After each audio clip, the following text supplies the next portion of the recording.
earlier this week during a Wisconsin rally, Trump alluded that the 2020 election was stolen and said that if reelected, he would give, quote, police their power back, unquote, and give them immunity.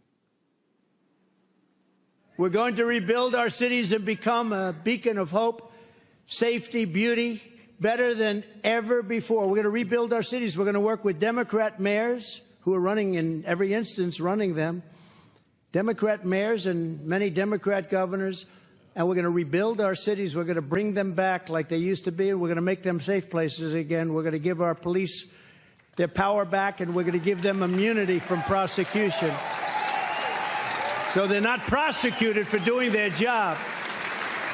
We'll take over the horribly run capital of our country, Washington, D.C., and clean up, renovate, and rebuild our capital city so that it's no longer a nightmare of murder and crime, but rather it will become the most beautiful capital anywhere in the world.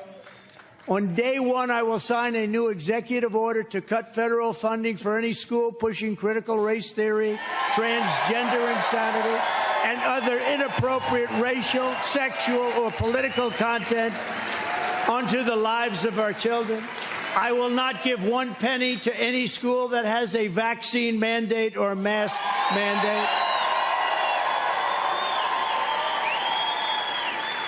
I will fully uphold our under siege Second Amendment. It is under siege like never before. We will protect innocent life, and we will restore free speech rapidly. And I will do something that's very important to me, maybe more important to me than any other person in the world. I will secure our elections, because you know what happened in 2012. Our goal will be one-day voting with paper ballots, proof of citizenship, and voter ID. All right, so I'm going to go to my panel on this to deal with this fantasy land that Donald Trump lives in. I'm going to go to you first, Cameron. What are some of your thoughts on these comments of Trump and his plan for 2025? I'm actually quite scared. I mean, quite frankly, I'm scared. To have a major party candidate literally with a complete disdain for the Constitution, literally telling us and putting it in plain sight his focus on an authoritarian rule. When you start talking about giving police immunity, that's one thing. But when these also a Time magazine article came out this week where he really outlined some of the horrifying things he plans to do once he's in office, kind of using the National Guard and the military as his own personal police force, the ability to say cut federal funding from schools. He's using all the dog whistles and all the things that he hoped get Gins' base up with transgender and critical race theory, and then all the things that he plans to do in terms of cutting aid and funding and help overseas. Like, not only would America really be in trouble, like the world will be in trouble. We have been a pillar of democracy, and through right or wrong through this country's history, we've at least had presidents who at least on the front lines and things they would say have a respect for the laws of the land. But to literally be able to utilize and say, like, hey, I'm going to use police, National Guard, military to mass deport folks, to quench any uprising. And right. You mentioned earlier in the show, he might not even want to get out of office again. He's not going to want to leave office. He didn't want to leave the first time. Okay, he didn't want to leave the first time. So, Donald Trump talks about crime rising in America, but that's actually contrary to the actual data. NBCnews.com, as well as other major news outlets, have an article from March 19th, 2024. The U.S. crime rate is still dropping, FBI data shows. And we see that the national crime rate has been declining each year that President Biden and Vice President Kamala Harris have been in office. And very quickly, and I'm coming to you next, Teresa, it says the new fourth quarter numbers showed a 13% decline in murder in 2023 from 2022, a 6% decline in reported violent crime, and a 4% decline in reported property crime. That's based on data from around 13,000 law enforcement agencies, policing about 82% of the U.S. population, that provided the FBI with data through November. Go ahead, Teresa, because for those who think that things cannot get worse, okay, yes, they will under Donald Trump, a second Trump administration.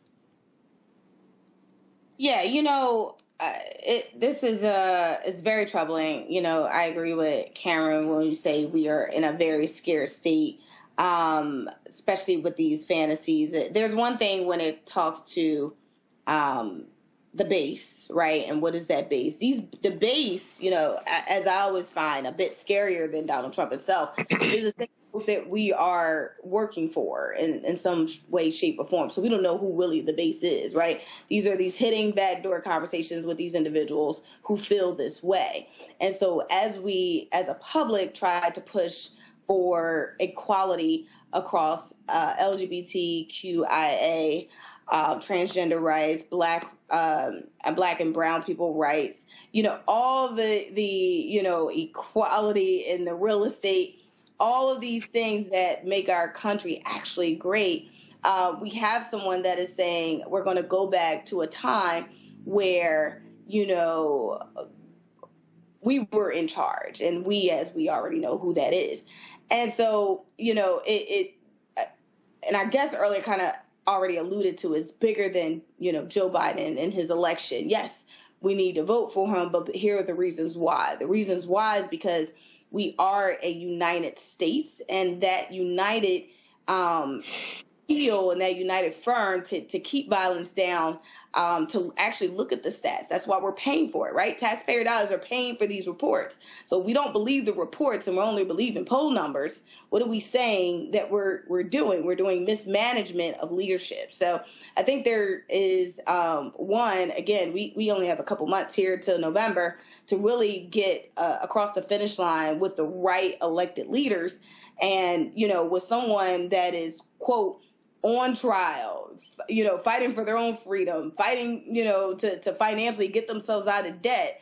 It's right. Not them, it's their team around them. That's something that we all need to really be a participant in terms of coming to an election and making the right decision. Absolutely. Well, we look at the executive order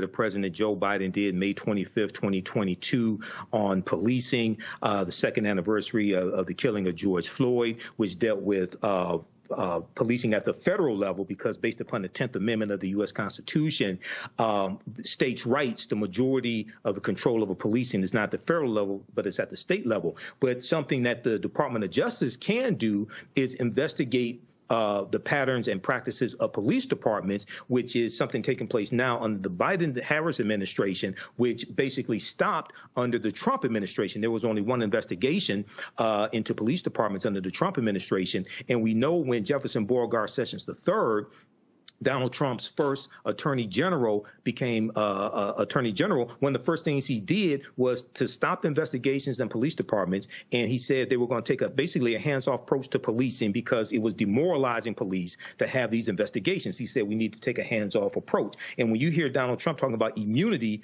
for police officers, this falls right in line with that.